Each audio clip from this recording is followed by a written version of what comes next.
Welcome to this episode of the Good Leadership Podcast. I'm your host, Charles Good. Today's conversation dives deep into the science of learning, and guiding us is one of the field's most dynamic voices, Dr. Cynthia Nebel. Dr. Nebel is the Director of Learning Services and the Associate Professor of Psychiatry at St. Louis University School of Medicine. She's also held influential academic and leadership roles at Vanderbilt, Lindenwood, and Washburn universities. She's a core member of the Learning Scientists, a team making evidence-based learning practices accessible worldwide through blogs, podcasts, and videos. She's the best-selling author of two great books, Ace That Test and Uniting Learning Science and Talent Management. And that's where we're going to focus for today's episode. Welcome to the Good Leadership Podcast, where we explore the stories, strategies, and insights of thought leaders who inspire us to think differently and lead better. Through candid conversations and expert perspectives, we dive into the challenges, breakthroughs, and practical lessons that shape exceptional leadership. Welcome back to the program, Cindy. Thank you so much for having me back. Love to start the episode just with you, providing more background of what got you interested in this intersection between learning science and talent management. Yeah, absolutely. A lot of this started with my time at Vanderbilt. I was teaching in that education doctorate program. During that program, instead of having traditional undergraduate students in my classes, I was teaching corporate VPs. And I had to think about learning differently. And it became readily apparent that there were lots of applications for talent management. And in particular, I had fantastic students in that course. And one of them is a leader in the L&D world and wrote some pretty amazing papers. And my feedback on one of them was, you should write this book. And she said, no, we should write this book. And so we did. And so her contribution was kind of all of the talent management side because she knows so much in that space. And then I took and applied those learning science techniques along the way. Well, let's get right into it. There's four phases of the talent life cycle. Let's start with that first phase, the talent acquisition, which is the beginning. It's where organizations embark on a quest to discover new members for their team. And it's more than just filling positions. It's an ongoing strategy crucial for the organization's growth and future success. And you identify three problems in this part of the life cycle. First, high recruitment costs and lengthy hiring cycles. Problem number two, identifying skills and culture alignment. And then problem number three, onboarding challenges and high turnover.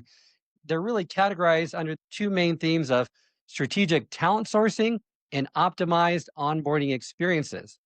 So let's first talk about that strategic talent sourcing and talk to me more about the candidate motivation, because an applicant to apply to anything, it's usually a very extensive process. It's a convoluted process, and they use a lot of brain power to decipher the text in an application, making the job itself sound much more demanding. How could you leverage learning science to help in this process? You really hit the nail on the head there. The big piece from the candidate motivation standpoint that we focus on is the science of motivation and specifically self efficacy. Right, so self efficacy is our belief in our ability to be successful at any given task at any given time. And there are lots of things that go into self efficacy. But essentially, if we can break down the process and simplify the process of applying, then it makes people more likely to follow through with it. If somebody opens it and it looks like, gosh, this is going to take me 15 hours to fill out this single application, they're very unlikely to fill it out. The only people who are going to do that are people who look at it and think it looks easier for some reason, or people who are pretty high on the desperation chart. And I'm not sure that's the people we necessarily are searching for. We likely want the individuals who are super busy and don't necessarily have 15 hours of spare time to be filling out our application. So you don't want them to immediately go away from that application simply because it looks like too daunting of a task that I'm never going to be able to complete that. So why even bother starting? So cognitive load sets in, and to reduce it, make sure that you break it up so that you don't have to do it all at once. Make sure the language is simpler, easier to read. It's not filled with convoluted jargon that people don't understand, and make the overall hiring process a little bit easier to do so that that cognitive load doesn't set in. They feel like they can do this, and it's something that is not as challenging or cognitively taxing for them to do. That's exactly right. When you have that really, really high cognitive load, it makes the entire process seem a lot more difficult. Even by simplifying the jargon, by simplifying the text heaviness of an application, you can get more qualified applicants simply because it's easier and it doesn't feel as demanding to fill out that application. And another critical issue in hiring new candidates is to ensure they fit within the culture and the mission of the organization. There's it's difficult to do when you hire new employees to try to identify that quickly and easily, especially when you're trying to describe abstract ideas about the company culture. It can be difficult for candidates to understand exactly what those are and what those mean in a day-to-day environment. How can concrete examples help with that? So, concrete examples is one of the best ways that we have for folks to understand abstract ideas, but then also to be able to transfer them and to understand what they mean in different contexts. So, in an ideal world, you're not just going to give one example of your company culture, but a couple of different examples. So, for example, at my current organization, the job culture was described as being flexible. Now, what does flexible really mean? And that probably means something different depending on where you are. Does that mean the work hours are flexible? Does that mean it's okay for me to wear jeans to work? Does that mean that I can take days off when I need them? What exactly does that mean? And so making sure that when you use a word like flexible, you use it not just one, but multiple examples of what that means is going to help employees to self select into a culture that makes sense for them. I couldn't work in a position where I didn't have the flexibility to take off for kiddos' doctor's appointments, for example. But if that's not what that application meant, I'm going to waste my time and a whole lot of the company's time coming in for an interview to find out that's not actually what that meant. Another great learning science principle is dual coding. And instead of just giving candidates information verbally, candidates really want to understand that work environment. The best thing to do is to show them and to describe it to them. We suggest you could do video walkthroughs as part of that so that you could kind of see the company culture in action, even if you don't have the technical capacity for that in your organization. At least including some photos that represent what that means is going to give applicants a much better idea. It's going to develop that understanding much better of exactly what we mean when we're talking about flexibility or whatever else. And keeping candidates motivated during the recruitment process without leading to high drop off rates has been a challenge for many companies. You give a great example in the book about the Cheesecake Factory, which manages in the hiring of over 40,000 employees annually, but they maintain a great candidate experience. And they use AI powered chatbots. But talk to me more about what they do that makes for such a different candidate experience for potential employees of the Cheesecake Factory. So instead of kind of just having this bland, let's submit it, and it goes out into the ether and you don't know what's happening, they do personalized emails back to candidates so that they know where their application is in the process. They might even do phone calls to let folks know exactly what's going on. And so it keeps candidates feeling like the company cares for them along the way a little bit more. That's a company I want to work for, is one that is informative and caring about what my experience is as a potential employee. So I think that's fantastic. Another example we give in the book is about the idea of providing feedback to candidates on their applications. So even if it's unsuccessful application, to at least give a little bit of information about why that candidate wasn't seen as an appropriate fit. That doesn't always have to look like super personalized feedback. Although, in the world of AI, gosh, we can probably give more personalized feedback than ever before. But at least to say, this is exactly what we were looking for here. These were the characteristics that really were most important to us. And that is why we selected the candidate that we did, might be more useful than just either no response at all or a response that says, sorry, you weren't selected. And I hear that a lot, that you just don't know where you are with the process. No one ever gets back to you. And most importantly, no one tells you what you could improve upon to be considered for an upcoming position that they may have. So that key is to focus on personalized communication using multiple touch points such as phone calls, emails, text messaging, even social media presence to keep candidates engaged. Yeah, absolutely. So on to the onboarding process. And the onboarding process is usually a fire hose approach, and that proactive interference often happens so that we're not even grabbing onto a small fraction of what they're saying. What would be a better approach using learning science to this onboarding process? Some of those are things that folks have to know on the outset. Right? In order for you to start your job, you have to know these things. So we have to tell you. And that's part of the fire hose problem. Some of the fire hose problem is that they're regulatory things that we have to tell you this because legally you need to know this before we move on. But there are a lot of things that might happen during onboarding that don't need to happen on day one or even in week one, maybe not even in month one.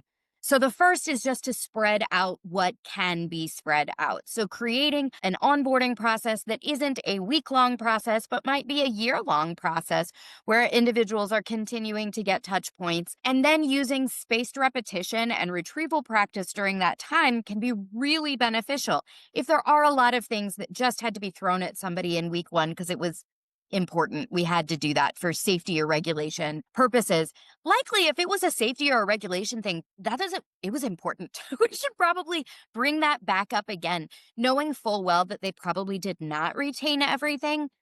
Maybe we have to cover it in week one, but then we can have touch points along the way over the course of the first year where we bring people back together and say, okay, we're just going to do a review of this one portion of that onboarding that happened, assuming you probably don't remember it, and getting that spaced repetition over time of the most important topics not only helps people to better understand it and to bring it back to mind, but it helps them to not forget it as quickly after those touch points. So we reduce the speed at which people forget over time. And that proactive interference is such an issue for this process because that's where the ability to remember new information is hampered by the overload of previous learned material earlier in the day or earlier in the week. And you're right, that spacing out effect, if you can break it up more so that you don't have to just give it all at once, that's usually has better retention. And space retrieval, you mentioned that's probably your favorite, combining your two favorite It strategies is. for retention, right? That's exactly right. And it's because they apply to literally everything. We talked about dual coding. That doesn't necessarily make sense for all materials. But when we're talking about spacing and we're talking about retrieval, you can use it for literally anything, for physical skills, for cognitive skills, for knowledge, right? It still works. So by all means, yes, that's my favorite. I wanted to come back because you did mention the proactive interference part. And right, this proactive interference is this idea that as we hear more and more information, it gets harder and harder to think about. Yeah. And we've all experienced that cognitive depletion. If you've ever had to sit through like a day of meetings, by the end of it, you feel like jelly. It's really a lot of proactive interference that's coming at you. And so those breaks are really critical. And so even if there are a lot of things that have to get crammed into that first week, maybe it can be turned into 2 weeks and you do an hour of learning and then an hour of on the job training of some kind, right? Of doing. And then maybe you come back for another hour of taking things in instead of what I often see is more like a here's a half day. You're going to sit here for 4 hours and learn. And now for the rest of the day, you're going to go over and do something else. Jumping back and forth would enhance that process considerably. And just to reiterate and just to expand upon space retrieval, spacing contrasts with mass practice. So you're spacing out the learning over time, not in just one setting. And retrieval, it's closing the book and trying to recall what you just learned versus just rereading, having that sense of familiarity versus not a recollection, which processes it in a deeper way. Both of those things are counterintuitive. They don't sound counterintuitive when I'm talking to educators, but for all of us out in the world, it actually feels like you're learning more if you're just reading it over and over again in one sitting. That feels so much better than if I read it once and I wait a week and read it again. And I'm like, I don't remember any of this. Why are we doing it this way? But it turns out that a week after that, you will remember so much more than had you just done it over and over in one sitting. Same thing with retrieval. If you close the book and try to bring that information to mind, it doesn't feel good. You fail at it some, right? But that act of retrieving the information leads to much better long term retention of it. And when we're talking about a corporate setting, retaining information is dollars, right? We're really talking about the bottom line here. And so, if we can increase that by using strategies that are more effective instead of wasting time with relearning, that's a good thing. All about those desirable difficulties. You're right. That's right. So let's move to the second phase, and that's talent management. And this is that strategic orchestration within the organization aimed at developing talented individuals to fulfill both current and future organizational needs. In simpler terms, talent management is the roadmap and the toolkit used by organizations to nurture their most critical asset, their people. And for this part of the cycle, you identify once again several problems. One, developing future leaders.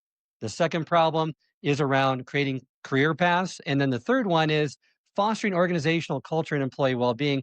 Love to focus on that first one because they really consolidate around two themes: leadership development and career pathing. You're going to be Effectively, the expert on this, Charles. You just talk. I'll just listen. we still live in a cult of content where we just give them more and more content, assuming they're going to assimilate it. Something's going to stick and they're going to know how to apply it. That has never worked. That's not how our brain learns, yet we continue to do it for some reason or another. Talk to me more about prior knowledge and expertise, because when we bring people in for trainings, a lot of people have different levels of prior knowledge. Some are novices Yep. and they need to learn in a different way than experts. And you really need to connect it with what they already know.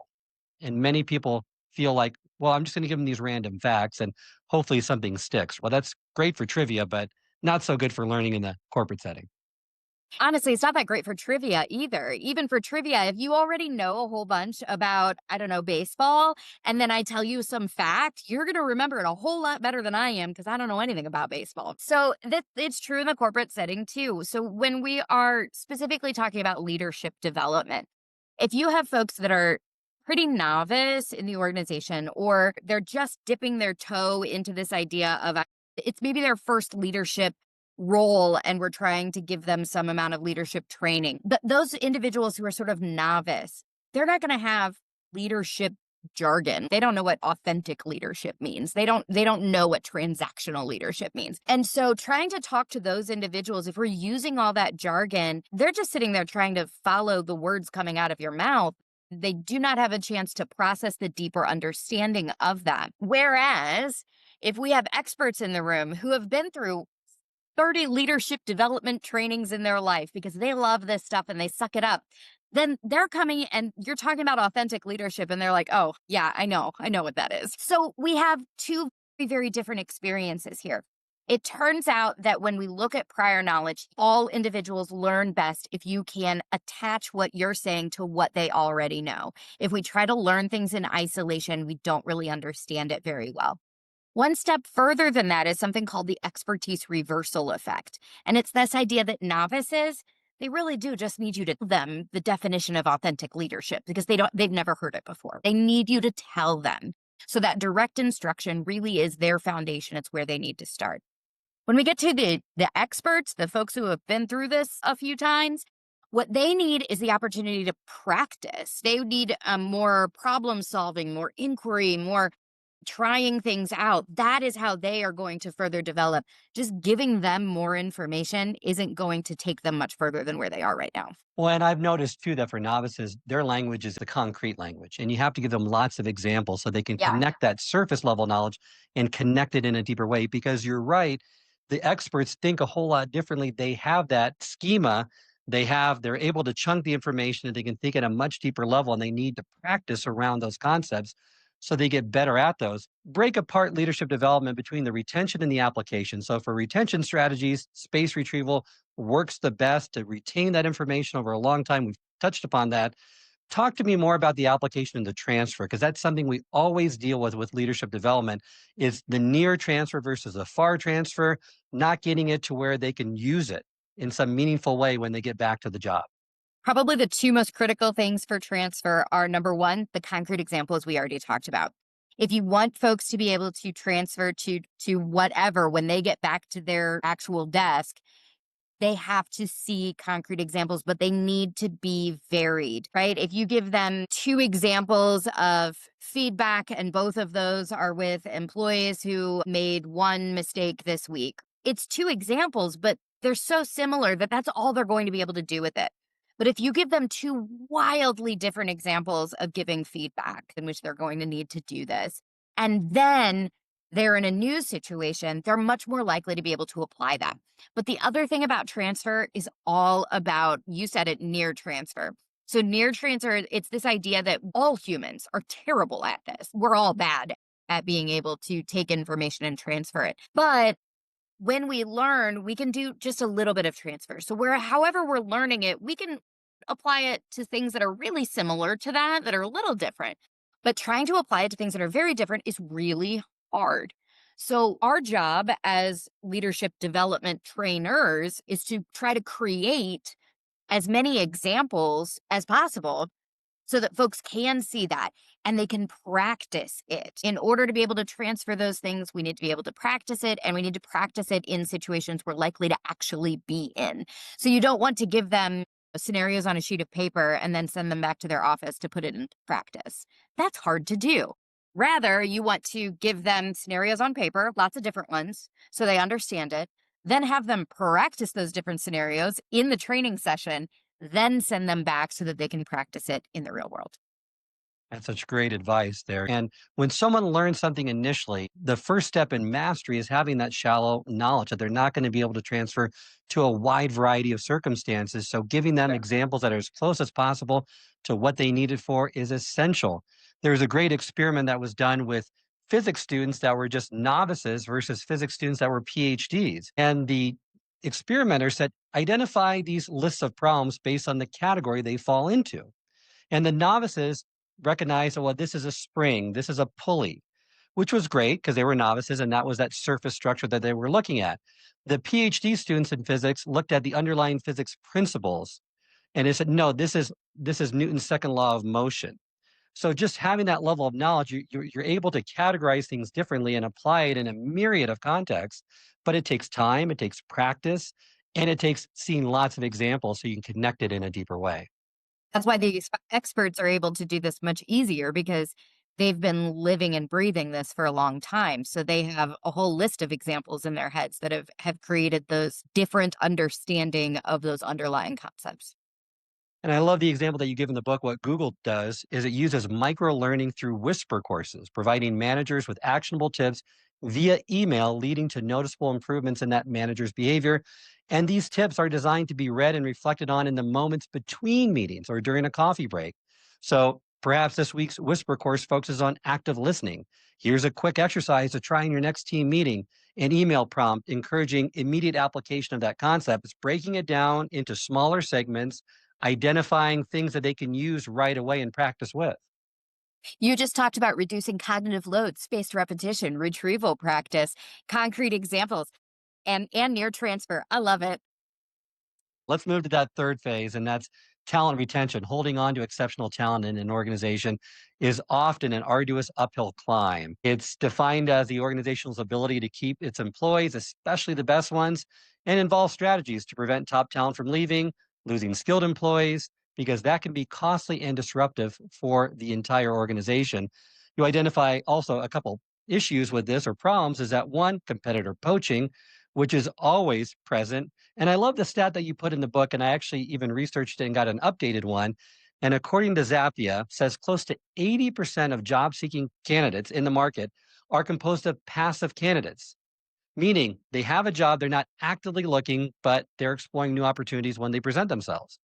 So that should be sobering and eye-opening for a lot of organizations to say, even though you might have a great group of employees, they're always trying to be poached by other people or recruiters trying to grab them. Problem two, undervaluation and discontent. That's huge these days. And then three, limited growth opportunities. So those are the three problems with this phase. And once again, they center around two themes. The first theme is enhancing employee engagement and then focusing on learning and development. One area of learning and development sometimes falls flat because it's a one size fits all approach. What could they do, organizations, in terms of making it more customized to the individual based on their background knowledge, based on maybe they're neurodivergent, to make them feel like this is contextualized for the way I learn best? So the first is when we start talking about different learners, I always want to pause for a second and make sure it's clear that I'm not talking about learning styles. I'm not talking about individuals who necessarily learn differently, as in some people learn best this way and some people learn best this way. For the most part, with very few exceptions, such as neurodiversity, brains are brains and we all kind of learn the same way. However, we have wildly different preferences. So this really becomes a motivational issue. And this idea that we all like autonomy. We like being able to pick and choose how we learn and under what circumstances we learn. And so I think that's really what we're talking about here of creating autonomy for individuals so that they can make selections maybe at different levels. So I can self-select in and say that for leadership development I'm a novice, but someone else, you are an expert. And so we could self-select into different courses that way. There are other things where it might be based on interest or based on skill set. What skills do I really want to develop? What things am I interested in taking my career one step further? So I think autonomy is a huge part of that, of just giving people choice in how they want to learn. The other option, that's choice in what they want to learn. The other thing is how they want to learn, right? We can create live synchronous learning environments, and a lot of people enjoy that. That's my preferred way of learning. However, a lot of people are like, no, please let me get on a Zoom call to do this, or let me take a self paced course, or whatever that fits into their life a little bit better. So that signals to employees that we recognize you all come from a wide variety of backgrounds with different expertise and different interests. We recognize that, and we are therefore providing you the options to meet you where you are. And you mentioned autonomy, and that's part of that self-determination theory that are the key levers for organizations to pull on to drive engagement and retention. The other two are competence and relatedness. Match employees to the tasks that they can master, providing clear feedback, celebrate that progress, and foster genuine connections, which I don't think we do enough. We are in an epidemic of loneliness. Try to identify mentor programs, team building, open communication, things that connect people with others so they can feel seen and supported. I think a lot of that has to do with authenticity here too, because I've seen this happen time and time again where people create some like, oh, let's all have a Zoom party for relatedness. We're going to create teamwork. And it just feels like something that I'm being forced to do in this moment. But creating authentic relatedness is really what we're talking about here. It is genuinely making it clear that there are others in this space who care about you, who care about whether you're successful or not, and who are counting on you or are in it with you. Like, we're going through a hard time, but let's all recognize that we're all experiencing this and having those common experiences. But it's that authenticity that really matters. Just jumping on a call and at the beginning of the call saying, "Hey, how are you doing? How's your family?" There's so much to that, even though it seems like such a small thing. If you actually care about someone as a human, that matters a lot in this world. As you said, we have an epidemic of loneliness right now, and I think it's because people don't spend enough time doing that. The other part of the learning process, especially with the training and development for adult learners, is around the mindset. And that never gets talked about enough. The growth mindset. I can learn anything. There's going to be those desirable difficulties. Praise the process, not just the outcome. I know that I do that with my kids. It's not necessarily the grades. It's, did you show the effort? Did I know that you're expending all of the effort that you can? If so, I'm happy with the result. So acknowledge that effort, learn from setbacks, and use failure and setbacks as motivation, as learning opportunities. Frame them differently. And the mindset piece is so important because if they're not coming into the learning experience with the right mindset, that's going to stop a lot of the learning to take place despite these great strategies. But in order to do that, you have to create that culture that includes psychological safety. Failure has to be a safe thing to do in order for growth mindset to happen. Otherwise, individuals are going to shut down because it's not a safe place to take risks, to potentially not do as well as I had hoped to do. That really hampers that growth mindset if we're not telling people, hey, you screwed up. Isn't that great? Now we get to learn from that. Part of that requires us to be vulnerable too. For me to say, oh, I screw up. Here, let me tell you guys about this thing I screwed up on this weekend. And let's not learn from my mistakes. That creates that culture where failure is an okay thing to have happen. You're right. Psychological safety and trust is the foundation of that to make sure that it's a safe place to share those experiences and learn from one another. So, the fourth phase of the talent lifecycle is talent exits, and that refers to the processes and the strategies employed by organizations when employees are assigned to move on from their roles within the company. This is often an overlooked phase, but it's critical in maintaining continuity, preserving institutional knowledge, and ensuring a smooth transition as employees depart and new talent takes place. And the problems that are associated with are knowledge gaps and disruptions. I've seen that quite a bit. Problem number two, insufficient succession planning, which is always in a reactive phase instead of a proactive phase, I find with most companies. And problem three is underutilization of alumni networks and resources. So when someone's leaving, I've seen this a lot. They leave and the knowledge is not passed through because of that curse of knowledge. The way an expert relates knowledge is not very effective for a novice person. How can learning science help with this transfer of knowledge that needs to happen as a experience, maybe it's a senior level executive, leaves the company? So that curse of knowledge, it even comes back to that experiment that you were talking about. The physics PhDs literally saw the problems differently than the novices do.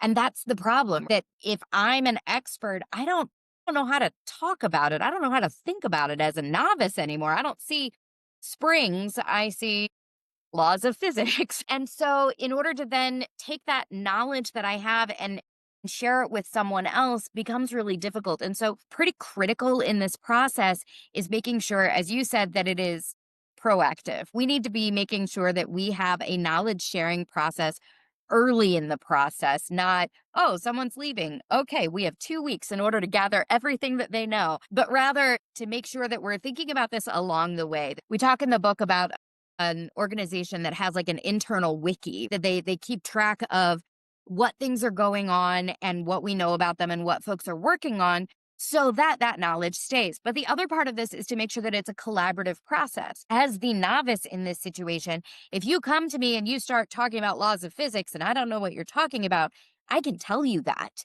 And then you can elaborate, you can explain, we can make sure that gets clarified. But that can only happen if we do some advanced planning for it. But making sure that we continually document what it is we're working on is one way to make that happen. And using elaborative interrogation, asking how and why questions to make sure that you're getting the information that you need to do that job, and use storytelling. So many leaders still resist this. Our brains are wired to process, understand, and remember stories so much better than just disparate facts of information that are not related to one another.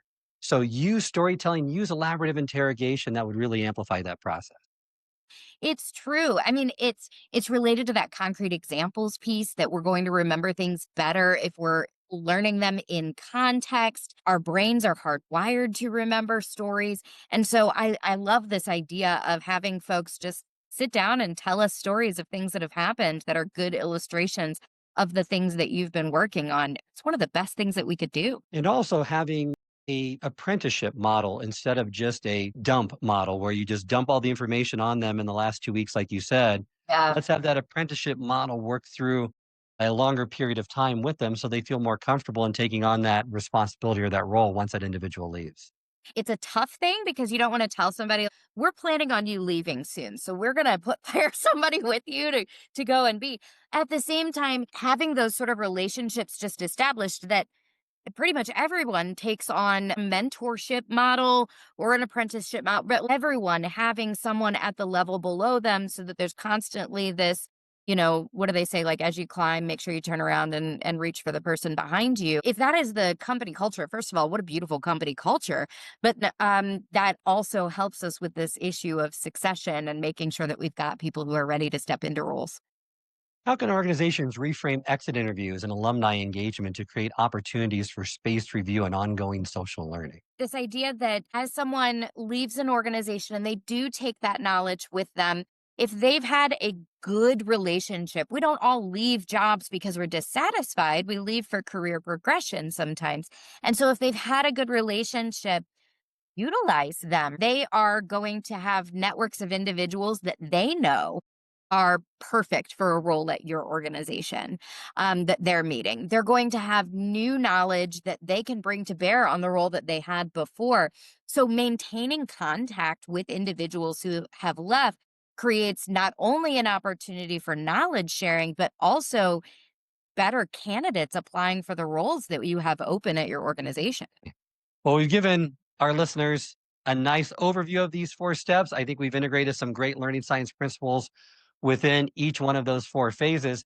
What advice would you have for leaders and learning professionals seeking to become more efficient at this? So much of it is written for classrooms, but so much of it is applicable. So as you're reading these things and people are giving examples for classroom learning, be thinking about how that might work for meetings, for trainings, for leadership, because so much of it is very, very applicable.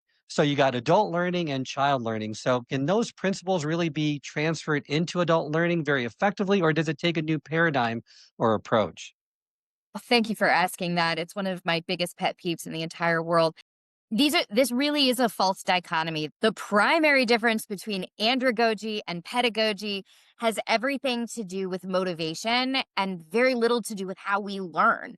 Like I said, brains are brains. And so for the most part, what we're doing works across age groups. It just might look a little bit different. We can't ask 4 year olds to write an essay about what they read last week. That's not going to work. Similarly, you're probably not going to be able to start a meeting that way either. Hey, let's all write an essay about what we learned in training last week. It's not going to happen. But it's a motivational thing more so than it is a an actual learning difference or strategy difference. It just might mean that when I use retrieval practice with my students, I can give them a quiz. That's going to come off poorly in a corporate environment, but sitting and saying, hey, let's take a minute. I just want you to write down what was the one big takeaway that you took from last week's meeting. And then we're going to share as a group. Now that sounds like a great strategy. Guess what? You gave them a quiz, but they don't know that. Everybody's happy still. It's collaborative knowledge sharing, but it's the same darn thing. I love that. Thanks for providing that distinction. Well, thank you so much, Dr. Cynthia Nebel, for joining me again. It's been a great discussion. Remind our listeners how they can get in contact with you and learn more about your work.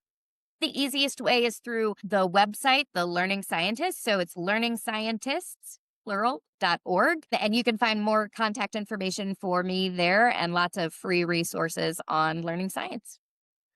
I hope this episode has provided you with valuable insights. If it has, I ask you to share it with someone who would also benefit from it. If you've been enjoying and gaining knowledge from this podcast, then subscribe to our YouTube channel where you can find all the previous episodes of the podcast and additional learning resources. You can also subscribe to the podcast on Apple or Spotify and leave up to a 5-star review.